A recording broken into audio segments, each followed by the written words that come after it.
Hi everyone, my name is Raphael, as you know, and I will make a presentation entitled How can the excessive use of the internet in Brazil be solved?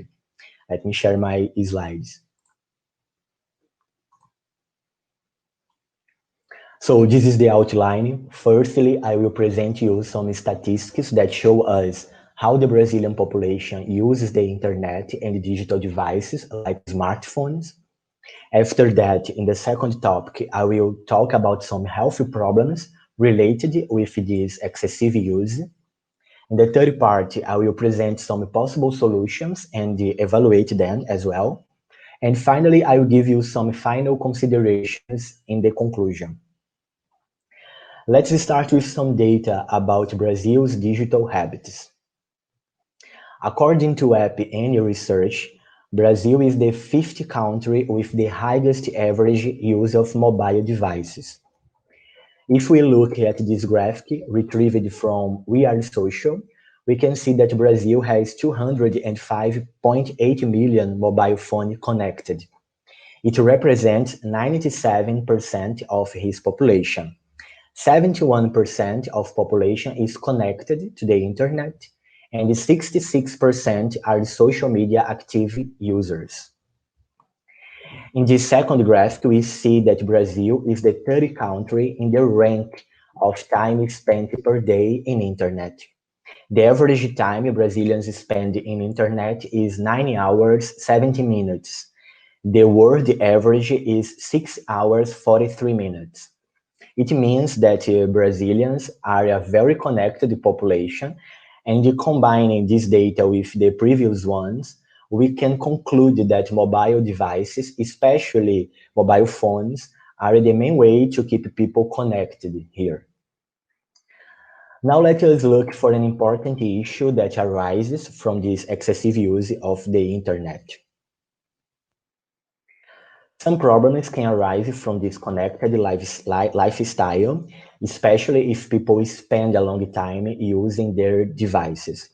Social media, for example, play an important role as spaces where some people feel more comfortable to express themselves and being acceptable by others.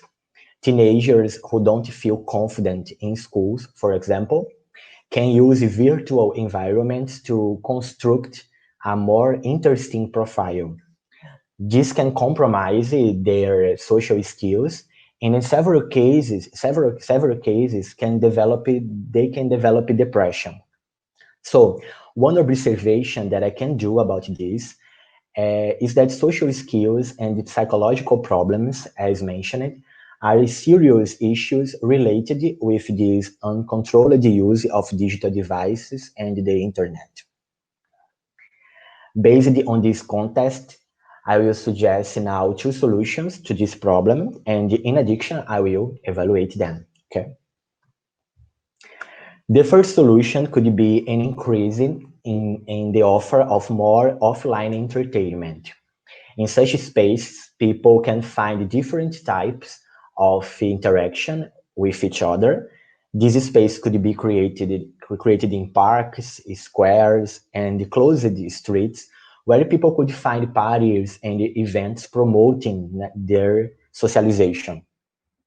This idea is supported by the Korean philosopher Byung-Chul Han in one of his books entitled Good Entertainment, a Deconstruction of Western Passion Narrative, released in 2019. In the book, he discusses how the economic system has been utilizing technology to target consumption modes by eliminating any type of diversity. So increasing this diversity of entertainment and leisure can be a good solution to face this problem, in my opinion. But one drawback comes from the digital culture. Each more day common among people, we know. According to Young 2010, even in spaces where they can interact with each other, it is natural today to the desire to share these experiences online. Another problem could be the utilization of these spaces by companies in order to promote their brands.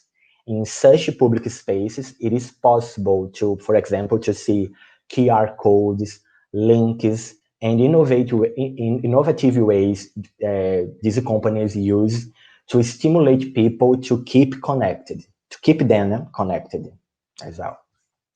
An alternative solution can be assumed by the government. Let's see. It could be possible to treat this situation as a school subject. If we consider this problem as a public health issue, it could be inserted in school curriculum. It will help people to understand the risks of an uncontrolled use of the internet since their childhood. With effort of specialists and educators, we can deal with technology in a healthy way and the responsible manner.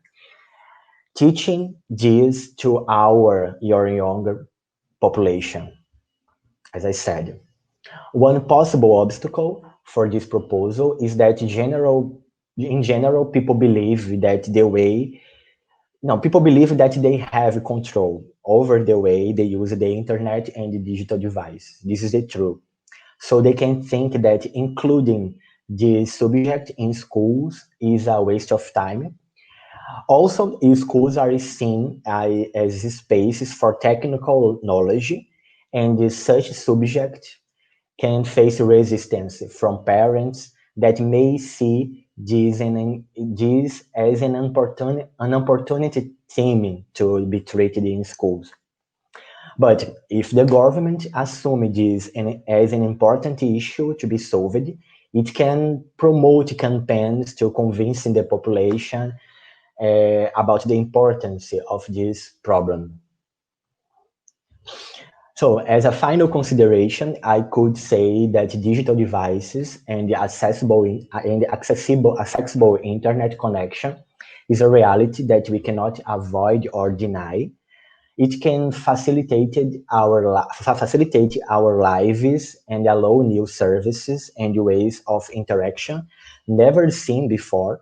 However, we need to deal with it in a healthy way, and as the first generation who is perceiving dangerous and severe outcomes from this technology, we need to look at this as an urgent problem to be solved. So these are the works that supported my arguments for this presentation. It was a pleasure. Thanks, everyone. Goodbye.